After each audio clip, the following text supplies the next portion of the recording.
누가복음 21장 5절에서 19절 말씀입니다.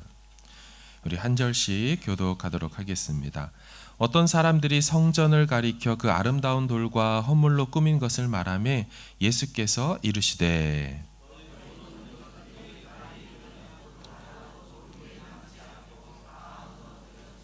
그들이 물어 이르되 선생님이여 그러면 어느 때에 이런 일이 있겠사오며 이런 일이 일어나려 할 때에 무슨 징조가 있사오리까?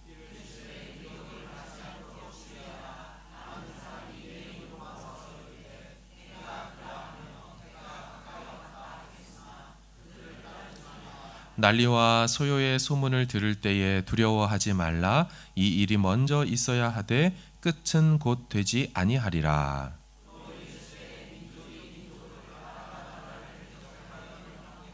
곳곳에 큰 지진과 기근과 전염병이 있겠고 또 무서운 일과 하늘로부터 큰 징조들이 있으리라.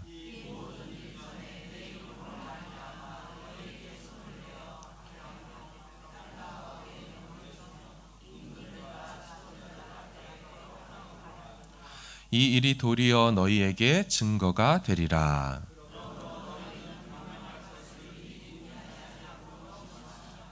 내가 너희의 모든 대적이 능히 대항하거나 변박할 수 없는 구변과 지혜를 너희에게 주리라.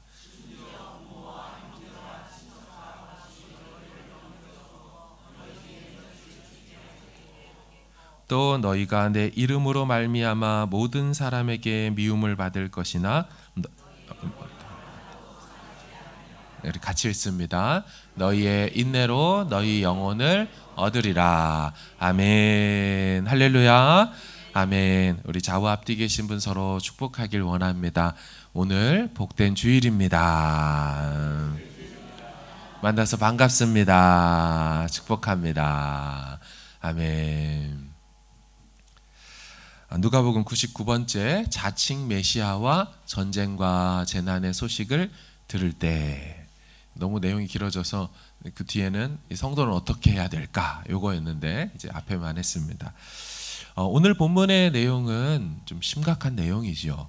가벼운 내용은 아닙니다. 질문과 한번 답을 좀 보십시오. 7절을 보세요. 그들이 물어 이르되, 질문을 하죠. 선생님이요, 그럼 어느 때 이런 일이 있겠사오며 이런 일이 일어나는 때 무슨 징조가 있겠습니까? 예수님의 대답이 쭉 밑으로 내려오죠. 뭐라고 합니까? 많은 사람이 내 이름으로 와서 내가 자칭 메시아다, 내가 그다 라고 할 것이다. 난리와 소요의 소문들이 있을 것이다. 큰 지진과 기근과 전염병과 하늘의 징조가, 무서운 일들이 있을 것이다. 보통 일들은 아니잖아요. 오늘 본문 내용이 가볍지 않습니다. 이 본문을 내용을 다루기 전에 이 본문에 대한 이해의 관점을 돕기 위하여서 제 질문 하나를 좀 드리길 원합니다. 본문의 이 같은 일들은 마지막 날 종말 때에 일어날 일을 주님이 말씀하고 있는 것일까요? 아니면 주 70년에 예루살렘이 무너지고 함락되는 그 사건을 가리키고 있는 것일까요? 다시요. 오늘 본문은 종말의 때를 얘기하는 걸까요? 곧 있을 주 70년에 예루살렘 무너지는 얘기를 하는 걸까요? 1차적으로 보고 문맥적으로 본다면 두 번째가 맞습니다. 주 70년에 예루살렘 성이 무너지는 일을 말하죠.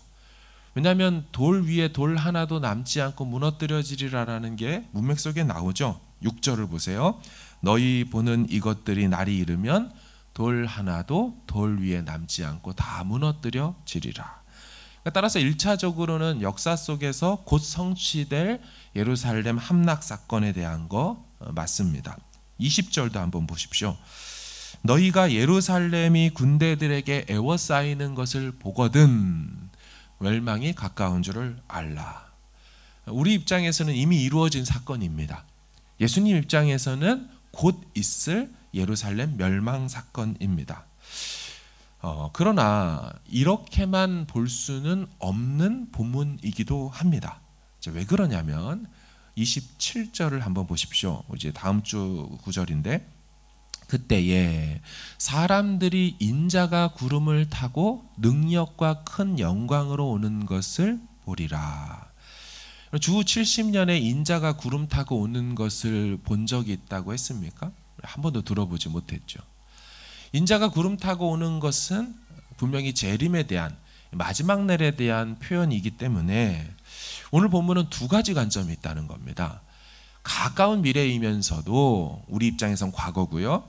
먼 미래인 마지막 때를 가리키는 동시적 예언이라는 거죠. 보통 성경에서 우리가 보게 되는 예언들은요, 2차원적으로 예고는 되지만 실제로 우리가 그걸 해석할 때는 3차원적으로 해석해야 되는 것이 좀 필요합니다. 무슨 말이냐? 정작 성경 예언을 듣고 있는 당시의 당사자들에게는 그 일이 곧 일어날 것처럼 들려지지만 그것들은 부분적으로는 현재 그 당시에 이루어지지만 또한 미래에 완전히 이루어질 것으로 같이 예언되기 때문이죠. 그래서 성경 예언을 우리가 구약이나 신약의 예언들을 들을 때는요, 좀 3차원 입체적으로 이해할 필요가 있습니다. 제가 이것을 이해를 돕기 위해서 이제 그림을 하나 그려왔는데 좀 보여주십시오. 저것이 이제 성경 예언을 이해하는 중요한 이제 그런 장면인데요. 현재가 있고 종말이 있습니다, 그죠? 그리고 밑에 화살표가 시간과 역사를 흘러서 현재에서 종말로 흘러가고 있어요. 근데 그것을 바라보는 인간은 현재의 저 왼쪽에 있는, 좀 이상하게 생겼지만 그렇게 해서 이제 싹 바라보고 있어요. 그런데 이걸 우리가 이렇게 봐야 되는데 성경을 보거나 당사자들은 어떻게 느끼냐면, 자, 이거를 이제 제가 2D로 바꿔보겠습니다. 다음 장면. 이렇게 보일 겁니다. 그러면 잘 보십시오. 아까 측면에서 본 게 아니라 그 원통형 정면에서 보기 때문에 빨간색으로는 현재와 저 먼 미래에 있는 종말의 예언이 당사자에게는 겹쳐 보인다는 거예요. 그래서 시간과 역사라고 하는 것도 점처럼 보입니다. 그러니까 시간이 보이지 않는 거예요, 우리는. 어떤 거는 그 당시에도 이루어지지만 때로 어떤 것은 멀리 있기 때문에 이게 미래에, 종말에도 보여진다라는 것입니다. 그러므로 오늘 본문은 이 두 가지 관점을 다 갖고서 해석해야 될 필요가 있는 본문이죠. 주 70년에 있을 것이며 현재 우리가 사는 때도 있을 것이며 종말의 때에도 일어날 그런 맥락 속에서 예언을 보아야 하는 거죠. 자, 실제로 그럼 내용들을 보겠습니다. 첫 번째 예수님이 예고한 것은 무엇이냐? 거짓 그리스도의 출현입니다. 우리 8절 하반절을 같이 한번 읽어보겠습니다. 시작. 많은 사람이 내 이름으로 와서 이르되 내가 그라 하며 때가 가까이 왔다 하겠으나. 아멘. 자, 마지막 때에 어떤 일이 있을 거라고 성경이 말을 합니까? 내가 예수다, 내가 그다, 자칭 메시아가 일어난다 그래요. 근데 잘 보시면 그 자칭 메시아라고 주장하는 자들이 많대요, 적대요? 뭐라 그래요? 많은 사람이 할 거라는 거예요. 한둘이 어쩌다가 내가 그다라고 말하는 것이 아니라고 하죠. 대한민국에만 자칭 메시아가 40대에서 50명 수준으로 올라갔어요. 정말 많이 있습니다. 여기서 말하는 내가 그라라는 이 표현이 헬라어로 에고에이미인데 들어보셨죠? 이 에고에이미는 구약의 하나님이 자기를 소개한 히브리 표현을 헬라식으로 바꾼 겁니다.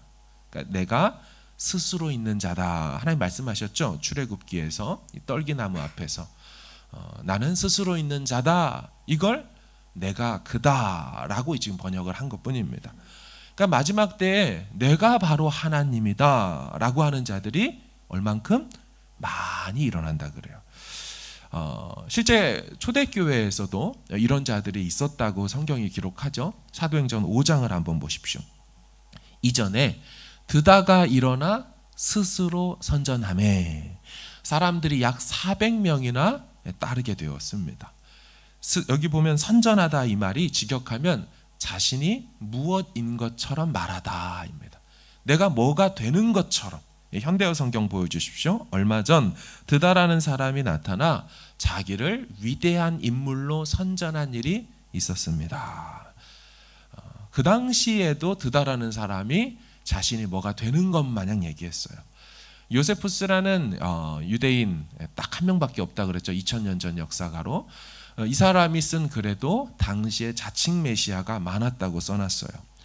기독교 역사 2000년을 보면 초대나 중세나 근현대 교회사에 이르러 계속해서 자칭 메시아들은 일어났었습니다. 현대에 오면은 몰몬교, 여호와의 증인, 제7일 안식일 예수재림교 등이 대표적이죠. 국내로 대한민국으로 생각한다면 우리 신천지가 있죠. JMS 정명석이 있죠. 또한 여자 하나님을 소개하고 있는 안상홍 증인의 이름 바꿔서 하나님의 교회도 있지요. 뭐 아가동산이든 만민중앙교회 이재록이든 어마어마한 많은 재림 예수들이 대한민국 땅에 있었습니다. 어렵지 않게 제가 설치할 수 있었는데 한번 보여주실까요? 네, 지금 저렇게 생긴 분들이 다 예수님이라는 거예요. 교리는 다 그런 겁니다. 겉은 난데 예수의 영이 나한테 재림해서 내가 그래서 예수야 라고 하는 거죠.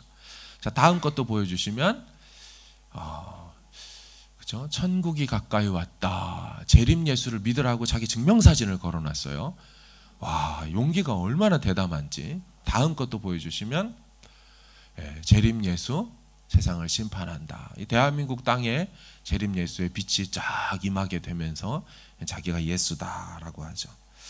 얼마 전에 이제 젊은 분들은 좀 아시겠죠. 우리 넷플릭스라는 이곳에서 나는 신이다라고 나왔어요. JMS 정명석, 아가동산에 김기순이라는 여자 교주도 있었고 또 만민중앙교회 이재록도 나왔습니다. 사회적 파장을 일으키고 무리를 일으켰죠. 자, 이러한 일들이 현대에도요 일어나고 있습니다. 뭐 엄청나게 특별한 일이 사실 성경은 아니라고 말하는 것이죠. 이러한 징조에 대한 그럼 예수님의 대책, 명령은 뭘까요? 우리 8절을 같이 읽어보겠습니다. 시작. 이르시되 미혹을 받지 않도록 주의하라. 그들을 따르지 말라. 아멘. 미혹받지 않도록 주의해라. 따르지 말아라. 여러분, 왜 예수님이 이런 말씀을 하시는 걸까요? 주의하지 않으면 미혹받을 수 있기 때문입니다. 가능성이 없는 얘기를 예수님이 하실 이유가 없잖아요. 사람들은요 스스로 착각을 할 때가 있습니다. 나는 절대로 미혹받지 않아. 난 절대로 그런데 넘어가지 않아. 여러분, 정말 그렇다면 왜 세상에 아직도 보이스피싱 같은 게 있을까요? 수법 뻔히 알고 다 알지만 정작 절대 나는 안 당한다 했던 연예인들이든 현직 검사든 소위 엘리트층들이 많이 당했습니다. 저 어떤 프로를 보는데 저는 이 보이스피싱이 뭐 중국에서 주로 대한민국을 공격하나 보다 했더니 아니요. 전 세계에 보이스피싱이 있습니다. 전 세계에. 미국, 영국, 프랑스, 독일, 베트남, 스페인, 싱가포르, 인도네시아, 일본, 중국, 태국, 홍콩. 어마어마한 나라에 다 있습니다. 오히려 이제 코비드 때문에 온라인 범죄들이 이제 기승을 부릴 때 이것도 엄청나게 있었죠. 무슨 말이냐면 자신은 안 당할 거라고 생각을 하지만 정작 전화 와서 당황하기 시작하면 속수무책으로 넘어간다는 거예요. 이단에게 미혹되는 일, 아이고 그 생각 없는 사람들이야 그러고 모르니까 그러지 뭐 나는 정말 그럴까요? 마태복음 24장 24절을 보세요. 거짓 그리스도들과 거짓 선지자들이 일어나 큰 표적과 기사를 보여 할 수만 있으면 누굴 미혹한대요? 택하신 자들도 미혹할 거라는 거예요. 그러니까 나는 택함 받았으니까 미혹 안 당한다. 아닙니다. 성경은 택함 받은 너가 오히려 표적이라고 말하죠. 신천지 보십시오. 불신자는 건드리지도 않습니다. 교회 안에 열심 있는 자들, 나름 애쓰는 자들 선별해서 미혹의 대상으로 포교 대상으로 삼아 빼가지 않습니까? 근데 여러분 왜 그들이 넘어가는 줄 아세요? 택자들이. 다시 24절 하이라이트 해준 거 보여주세요. 거짓 그리스도들과 거짓 선지자들이 일어나 큰 표적과 기사를 보여 택하신 자들을 미혹한다는 거예요. 잘 보십시오. 큰 표적과 기사가 미혹의 도구가 되고 있습니다. 넷플릭스가 나는 신이다. 왜 사람들이 JMS하고 이 만민중앙교회 이재록한테 넘어갔는가? 왜 돈 바치고 몸 바치고 인생 다 바쳤는가? 탈퇴자들이 나와서 그 집단을 막 이 실체를 폭로하면서 하는 얘기 중에 제가 들으면서 깜짝 놀란 대목은 이겁니다. 모두가 하나같이 거기서 기적을 봤다는 겁니다. 안진뱅이가 일어나고 병자가 치유되고 이런 일들이 있었다는 거예요. 내가 비록 탈퇴는 했지만 옳지 않다는 거 알지만 기적은 진짜입니다. 부인할 수 없는 사실입니다. 여러분, 그래서 분별해야 합니다. 진리가 되는 것은 기적으로 증명되는 게 아니죠. 오히려 큰 표적과 기사는 마귀가 택자들을 미혹하는 마귀의 수단이 됐다라고 말하기 때문에 그게 있다고 거길 쫓아갔다가는 미혹당하는 덫에 걸릴 수 있다. 예수님 말씀하는 거예요.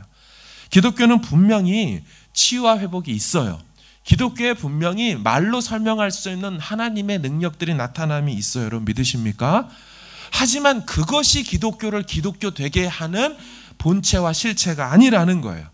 그게 있다고 해서 거짓이 복음될 수 없다는 겁니다. 그 가르침이 말씀에 근거했느냐? 과연 그들이 말하는 예수 재림 예수가 성경이 증거하고 있는 그분이냐? 이게 진짜 중요한 거지 현상으로 증명되는 게 아닌 줄로 믿습니다. 복음에 물타고요. 다른 복음 전하고요. 아무리 대단한 기적을 막 일으켜내도 그거 복음 아니라는 거예요. 그렇다고 해서 죄사함이 일어나는 것도 아니고 거기에 영생과 영원한 생명 있는 것이 아니라는 것입니다. 여러분, 하와도 뱀의 유혹에 넘어갔어요. 잘 생각해 보세요. 하와가 하나님 못 만난 사람입니까? 하와가 살던 그 에덴 동산은 하나님을 직관할 수 있었어요. 하나님과 교제가 됐어요. 하나님 누군지 분명히 다 드러내셨어요. 심지어 죄가 없던 시절에도 미혹을 당했습니다. 그러니까 내가 하나님과 교제가 되고 이러고 있으니까 무조건 안 당하리라고 생각하지 말라고 예수님 얘기하는 거예요. 그럴지라도 너가 택함 받았을지라도 하나님과 교제가 있을지라도 해야 될 일은 바로 주의하는 거라는 거예요. 미혹당하지 않도록.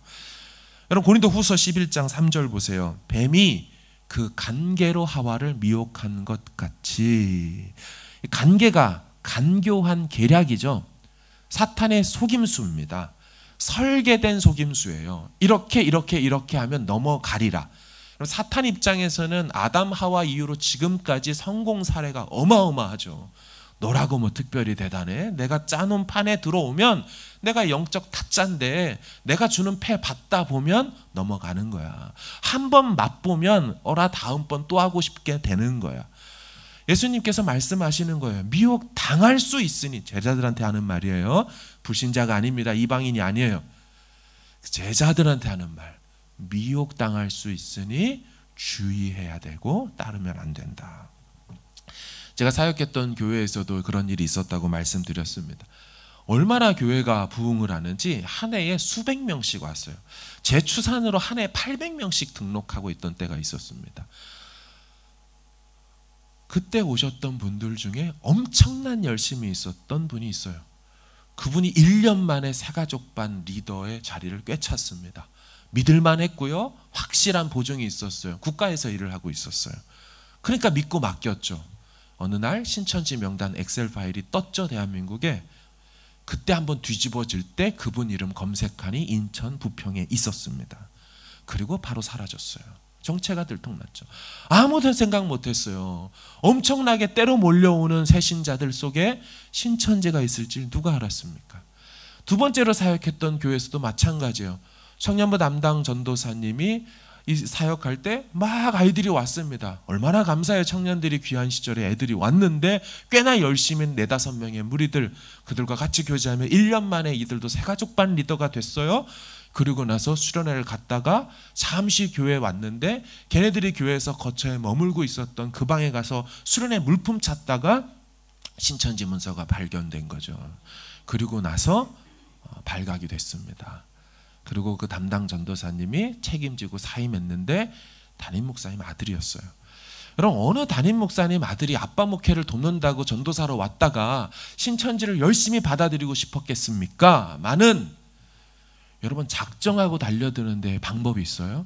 속이고 달려드는데 여러분 영적 세계만이 아니라 세상에서도 사기꾼이 작심하고 달려드는데 방법이 있냐고요.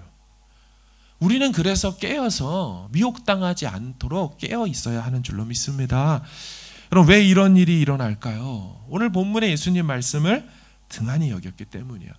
사도 요한도 이런 말을 합니다. 요한일서 4장 1절입니다. 같이 읽을까요? 시작. 사랑하는 자들아 영을 다 믿지 말고 오직 영들이 하나님께 속하였나 분별하라. 많은 거짓 선지자가 세상에 나왔음이라. 아멘. 뭐라고요? 분별하는 거예요. 분별. 영들이 하나님께 속하였나 분별해야 된다. 여러분 그런데 오해하지 마십시오. 영을 분별하라고 하는 저 말씀이 느낌이 쎄한데 기분이 안 좋아식의 분별법이 아니라는 겁니다. 자, 1절에 저렇게 말씀해 놓고 분별 방법을 2, 3절에 설명해 놓습니다. 자, 2, 3절을 보세요. 이로써 자, 이런 식으로 분별하라는 거예요. 너희가 하나님의 영을 알지니까 하나님으로부터 온 영인지 아닌지를 너희가 알 수 있는 방법 이것이다. 곧 예수 그리스도께서 육체로 오신 것을 시인하는 영이면 하나님께 속했다고 볼 것이고 예수께서 육체로 오신 것을 시인하지 않는 영이라면 하나님께 속한 것이 아니다. 이것은 적그리스도 안티크라이스트의 영이다. 오리라 한 말을 너희가 들었거니와 지금 벌써 세상에 왔다라고요. 자, 저 말씀 계속 띄워주세요. 영 분별을 어떻게 해야 한다고 말합니까? 예수 그리스도께서 육체로 오신 것을 시인했다면 하나님께 속한 것이고요. 예수님이 육체로 오신 것을 거절한다면 부인한다면 하나님께 속한 영이 아니라고 하면서 이렇게 영을 분별하라고 할 때 예수님이 육체로 오신 것을 뭐라고 합니까? 세 글자로 성육신이죠. 이게 뭐예요? 교리입니다. 이게 말씀에 있는 우리의 믿는 바를 모아서 함축해서 핵심으로 만든 그 교의 이치, 교리, 기독교의 이치, 기독교의 핵심, 기독교를 기독교 되게 하는 믿는 바, 그게 교리예요. 성육신 교리를 새 신자가 왔을 때 믿습니까? 예수님이 이 땅에 동정녀 탄생된 우리 사도신경을 당신도 같이 고백합니까? 를 통하여 그 사람이 믿고 그 안에 있는 영이 사탄으로부터 온 영인지 아닌지를 구분해라는 거예요. 결국 한마디로 줄이면 진리의 말씀으로 분별해라.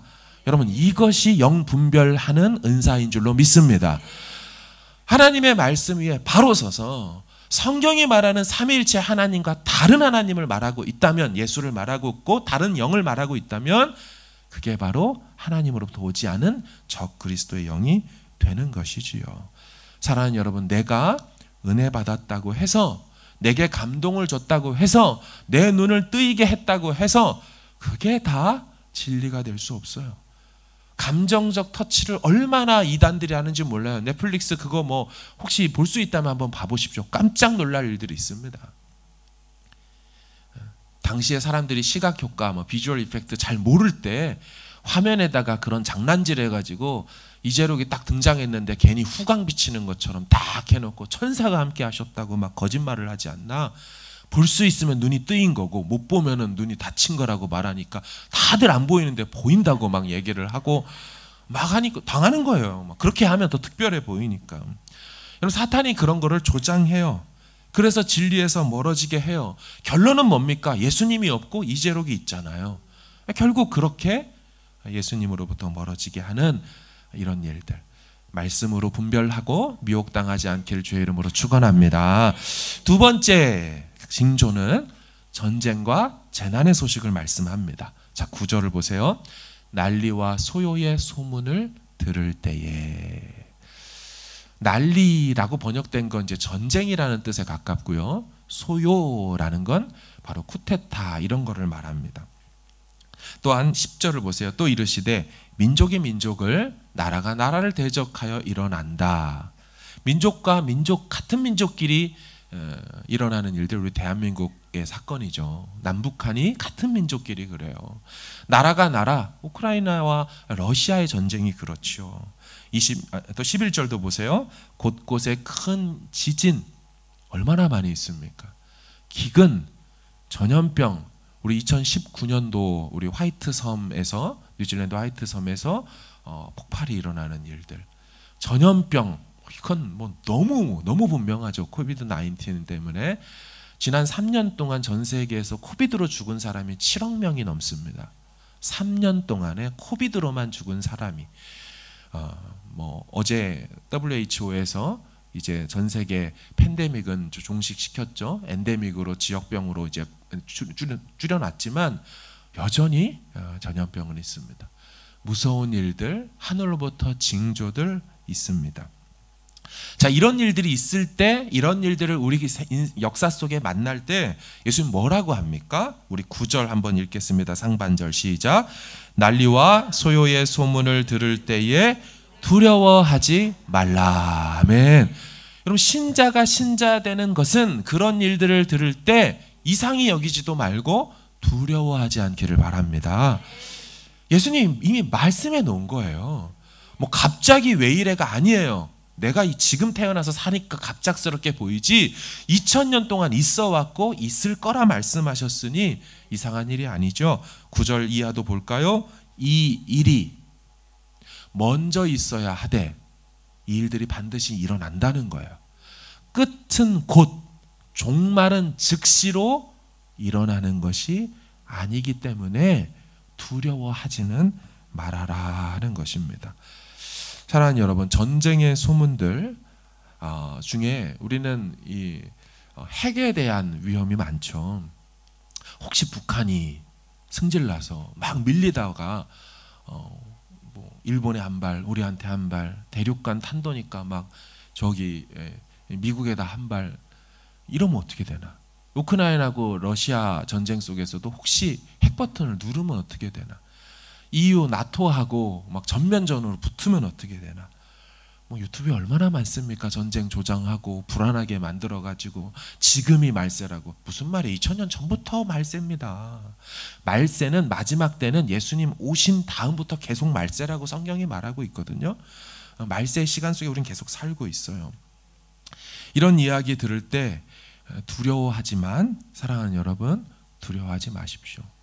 왜냐하면 핵전쟁으로 지구 종말이 오지 않기 때문입니다. 물론 핵전쟁이 일어날 수 있어요. 많은 사람이 죽을 수 있어요. 방사능으로 피폭이 되어서 여러 사람들이 고통을 겪을 수 있지만 핵전쟁으로 종말이 오지는 않아요. 자, 두 번째, 지구온난화와 또한 이상기후 어떠십니까? 우리가 사는 지구가 몸살을 앓고 있습니다. 쓰나미에, 사이클론에, 토네이도에 이상 열대야 현상들, 북극의 빙하가 녹지요. 점점 마을들이 사라지지요. 해양 생물이 다 죽고 산호떼, 그 산호초들이 다 사라지고 있습니다. 하지만 여러분, 지구 온난화로 종말이 오지는 않습니다. 환경을 보호하기 위해서 우리가 애써야 하지만 그렇다고 해서 기후 문제 때문에 종말이 오지 않아요. 어느 영화에서 말하는 주제들처럼 행성이 갑자기 날아와서 지구에 떨어져서 지구의 종말이 오는 것도 아닙니다. 우리 성경을 믿어야 하죠. 성경은 분명히 종말에 대해서 이렇게 말합니다. 종말은 예수님이 재림할 때 오는 줄로 믿습니다. 재림 전에 증거들이 그거라는 거지, 그걸로 세상이 끝난다고 말한 적이 오늘 본문에도 없다 그러죠. 먼저 이런 일들이 있는 거가 당연한 거예요. 종말은, 끝은 예수님이 이 땅 가운데 영광 중에 오실 때 비로소 끝이 옵니다. 그것이 종말이 아니라 종말의 징조로만 보셔야 돼요. 깨어있으라는 하나님의 메시지로 들어야 되지, 핵 때문에 우리 다 타 죽겠다라고 들으시지 말라는 말입니다. 사랑하는 여러분, 우리는 모두 종말을 맞이합니다. 아까 말씀드린 우주적 종말이 아니어도 개인적 종말을 인생 가운데 맞이하죠. 한 번 죽는 것은 사람에게 정해진 것이라 말했습니다. 누구도 죽음을, 개인적 종말을 피할 수가 없습니다. 우리는 종말을 두려워할 사람이 아니고 심판을 두려워해야 합니다. 한 번 죽는 것은 사람에게 정해진 것이니 피할 수가 없지만 그 후에 심판이 있다고 했어요. 그 심판을 피하지 못하는 게 진짜 두려운 일입니다. 하지만 예수 그리스도를 구주로 믿는 우리는 심판에서 피할 길이 생긴 줄로 믿습니다. 요한복음 3장 18절 같이 읽습니다. 시작. 그를 믿는 자는 심판을 받지 아니하는 것이요 믿지 아니하는 자는 하나님의 독생자의 이름을 믿지 아니함으로 벌써 심판을 받은 것이니라. 아멘. 믿는 자는 종말을 피할 수는 없어요. 종말은 다 와요. 하지만 믿는 자는 심판을 면한다 말씀합니다. 문제는 심판이 면하여지지 않는 불신자죠. 혹시 우리 중에 예수 그리스도를 아직 구주로 영접하지 않는 분이 있다면 지금이라도 예수님을 구주로 영접하시길 바랍니다. 그리고 반드시 심판을 면하시길 바랍니다. 심판은 진짜 무서운 겁니다. 마지막입니다. 세 번째, 핍박과 박해입니다. 성경은 외부적 박해와 내부적 박해가 있을 거라고 예고하셨어요. 12절을 같이 읽습니다. 시작. 이 모든 일 전에 내 이름으로 말미암아 너희에게 손을 대어 박해하며 회당과 옥에 넘겨주며 임금들과 집권자들 앞에 끌어가려니와. 아멘. 외부적 박해와 핍박들이 주님 오시기 전에 이 땅에 말세를 살아가는 동안 있을 거라고 했어요. 내부적 박해도 보세요. 16, 17절. 심지어 부모, 형제, 친척, 벗이 믿을 만한 가까운 그들에 의해서 너희들이 넘겨짐을 당할 거다. 모든 사람에게 결국에 미움을 당할 거다. 여러분, 기독교인들의 핍박과 박해, 과연 옛날 얘기일까요? 아니요. 오늘날도 여전히 믿는 것 때문에 핍박과 박해가 있습니다. 오픈도어 선교회에서 매년 기독교인들의 신앙 때문에 받는 박해 지수들을 발표를 하곤 합니다. 지난 20년간 부동의 1위 자리가 북한입니다. 전 세계에서. 믿음 때문에 박해받는 나라 1위 북한. 근데 2021년도에 2년 전인 21년도에 1위 자리를 북한이 내줬죠. 바로 아프가니스탄입니다. 탈레반들 때문에 엄청난 박해가 일어났죠. 2등이 북한이 됐다가 다시 작년도에 북한이 1위로 올라왔습니다.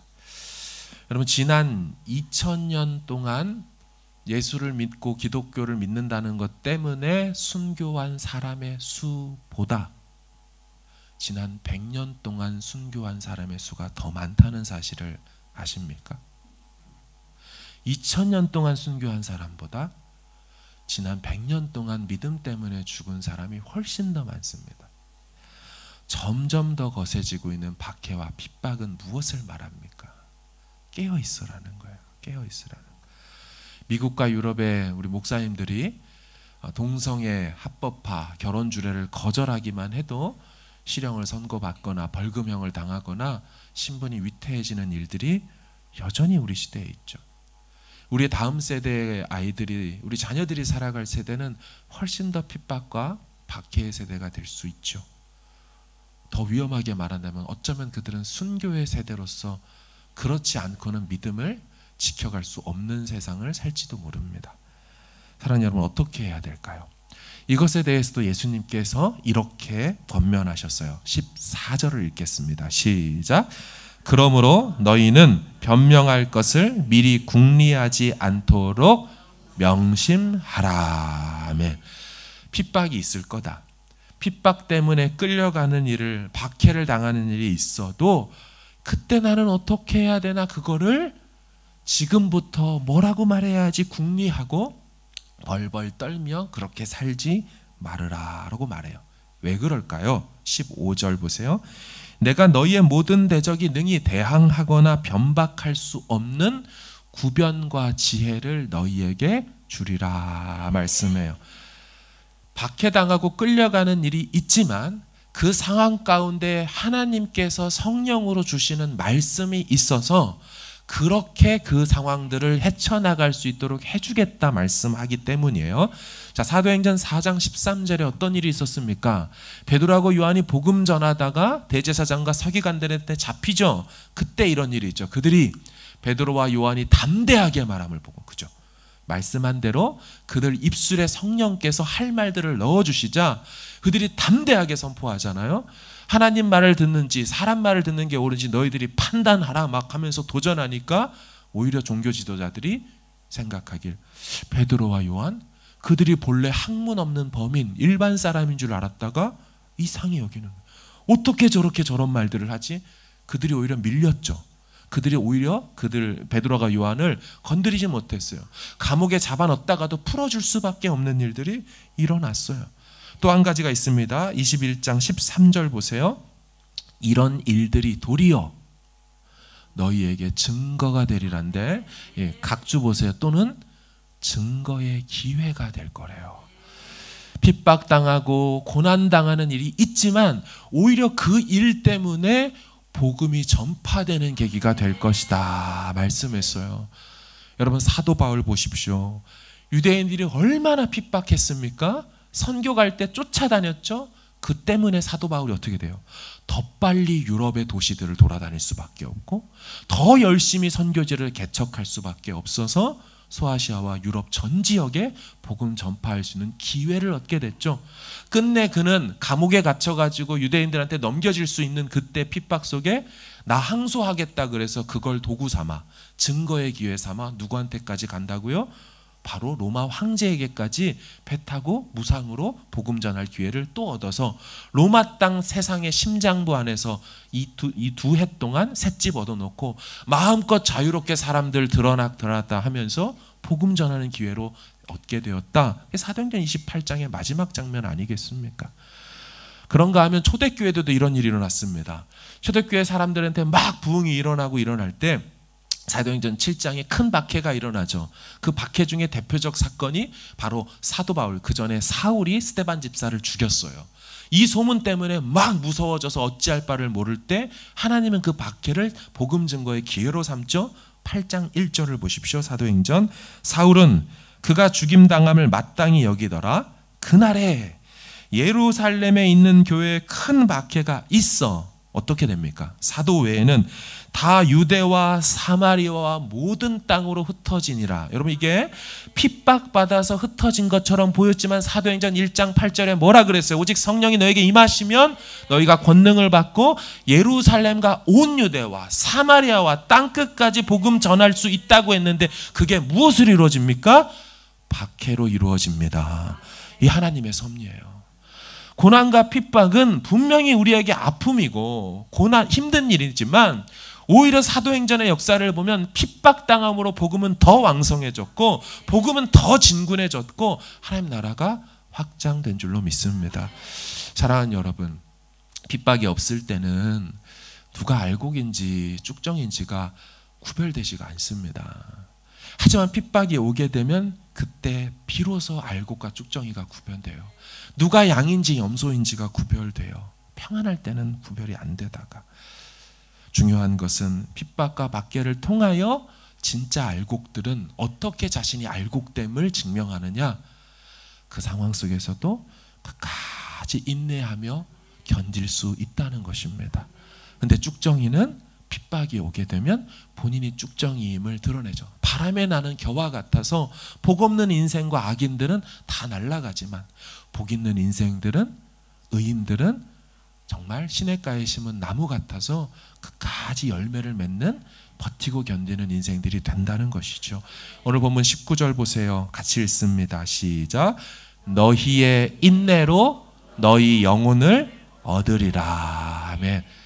숱한 일들이 있어도 인내함으로 너희의 영혼을, 구원을 받게 되는 일들이 일어나는 거죠. 말씀을 정리합니다. 사랑하는 여러분, 말세의 징조들이 여기저기 도처에 있습니다. 미혹당하지 않도록 깨어있기를 바랍니다. 자칭 메시아의 소식이 들려도 2000년 전부터 있었어. 더 깨어 있어야지 하며 바른 진리의 말씀으로 돌아와서 진짜 영을, 성령을, 성령의 역사를 구별할 수 있길 바랍니다. 전쟁과 재난, 여러 사건의 소문들을 들을 때도 두려워하지 마세요. 진짜 두려워해야 될 것은 종말이 아니라 심판인 줄로 믿습니다. 예수를 잘 믿으십시오.